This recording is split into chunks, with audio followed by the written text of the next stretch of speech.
all history videos are wrong, and nobody's going to tell you this, but I am. And I'm willfully going to tell you why that is.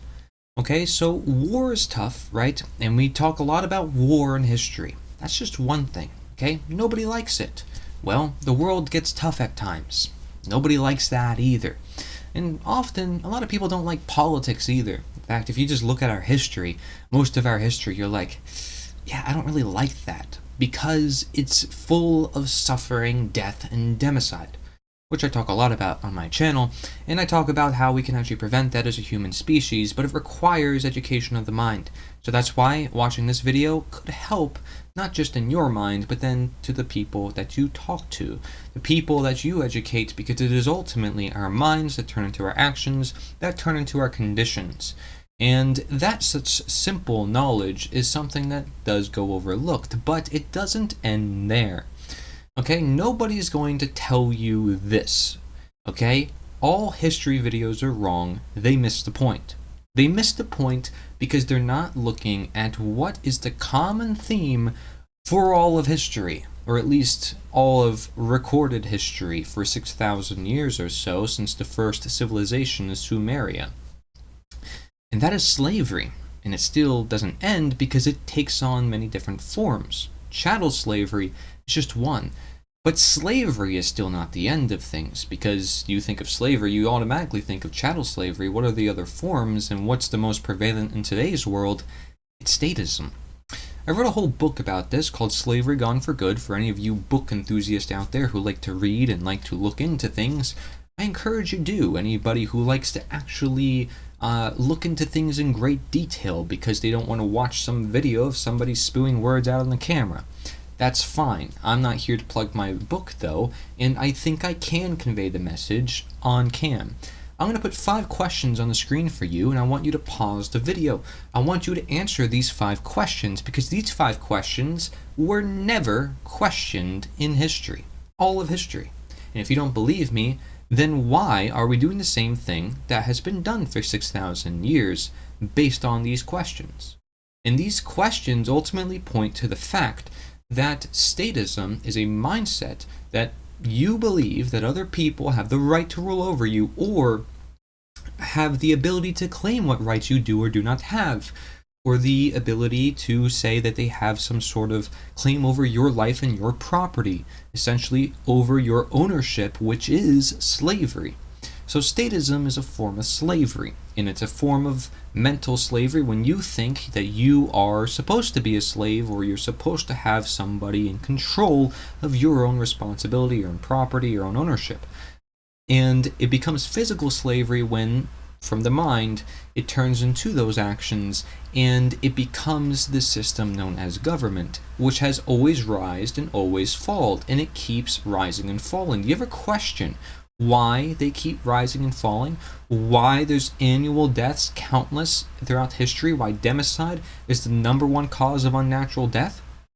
Because it is the most impactful thing throughout all of history that the history videos aren't going to tell you. They may say, well, there was wars, there was mass amounts of deaths, look at all this catastrophe, but they're not going to say it's because millions of people followed one person or a few people and put their life in their hands.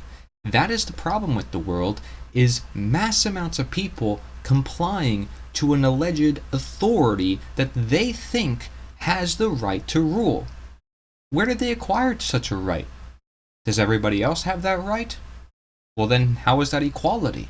See, I could add on to these questions that I brought to you earlier, and you'd understand that then statism is a very dangerous mentality once you understand and align your own morals. I'm not saying what morals you should have, what rights you have. I'm claiming you already know what that is. You have a right to something you own, such as your body, right? You have the right to freedom because you're free by nature. Any restrictions? Usually man-made impositions, right? Things that happen to you that, some things you're in control, some things you're not in control of. But the point is that you have a right to your property, your body, your rights itself, perhaps, right? And your ownership. You own yourself, right? That these are things you have rights to. And if you don't agree with the whole notion of rights, I can just, again, ask you basic morality questions, not asking for anything objective, subjective, or anything of the sort. Do you think violence is wrong? Well, hear it from Elon Musk himself. He says, government is a monopoly on violence.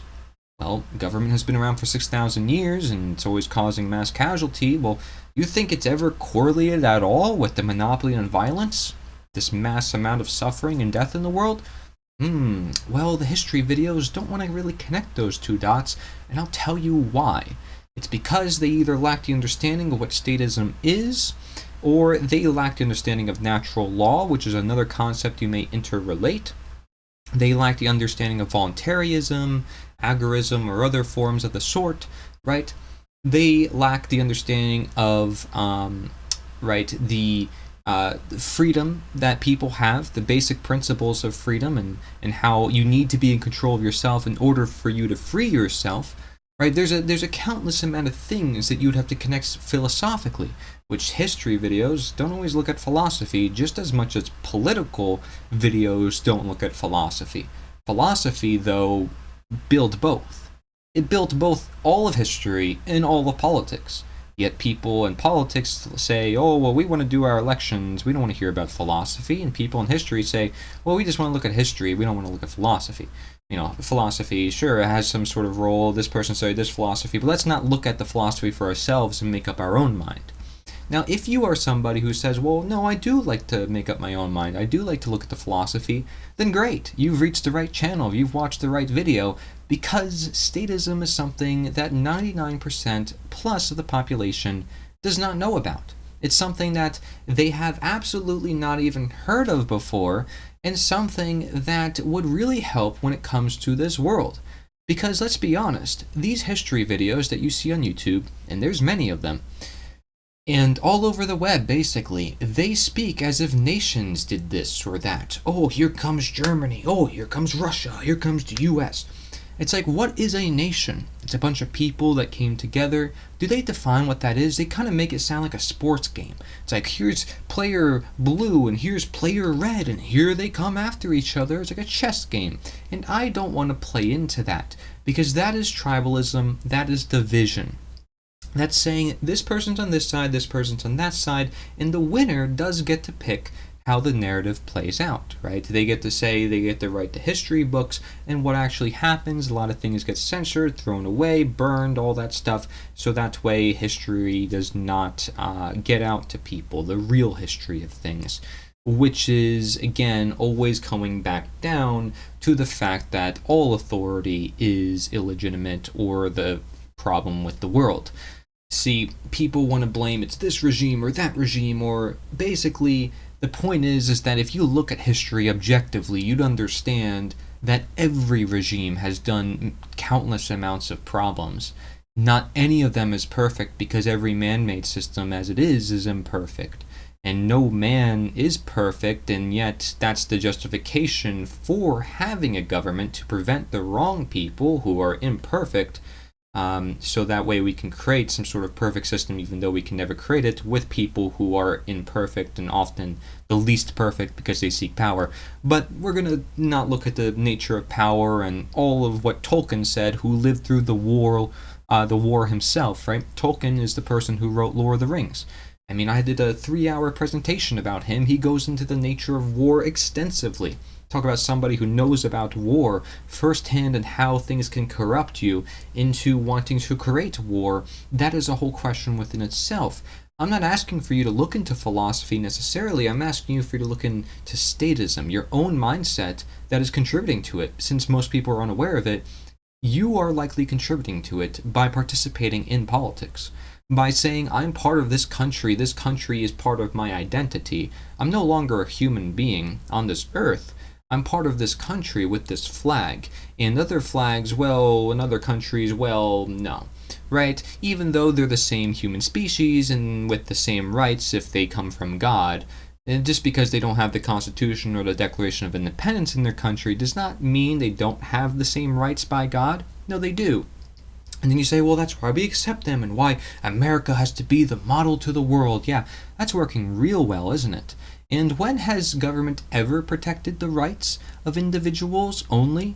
When has they ever? They have a track record of failure if you look at history.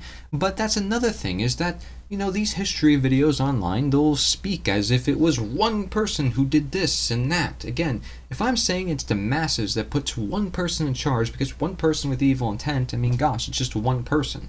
It matters when everybody says, okay, that one person's allowed to do that. It matters when everybody says, well, this is a wrong thing to do, but we're going to excuse it because this person's wearing a fancy uniform, right? No, it's always wrong, the action, no matter what the circumstance is. And so, the same thing. This person has bad intent. Well, if it's permissed, then that person's going to get away with it.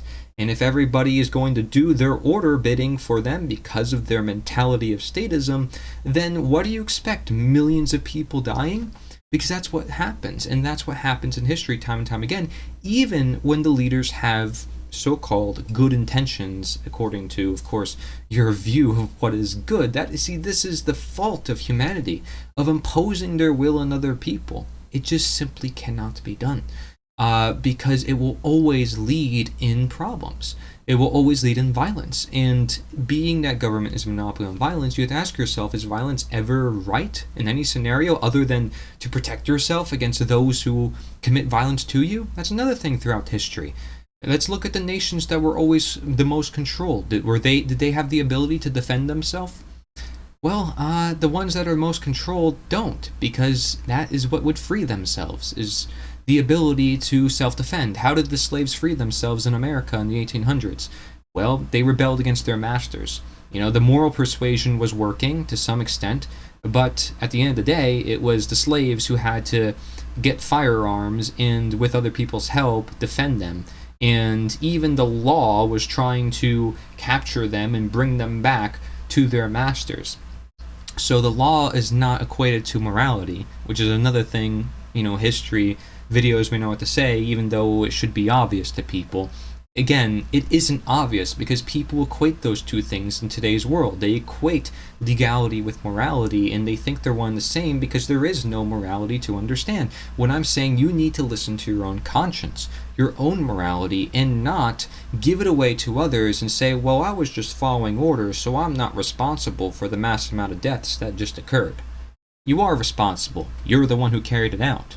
Okay, the one person with that idea that told you to jump off a bridge is not responsible for you jumping off the bridge. Who's responsible is you, the person who carried it out. And so, it's the masses' fault. It's the obedience fault, okay? And how many history videos are really going to teach us about what really teaches us, which is corrupt governments and obedience, statism. Thank you very much for watching. If you're new to these concepts, I'm going to leave some resources at the end of this video and in the description below. Thank you very much for watching. This is Corey Edmund Engelot. Nature is the answer. Thank you. Let's free the minds of people so they could be free from bondage, free from slavery, free from all that history has terrorized us with for all this time. And let's not repeat it. So let's know it.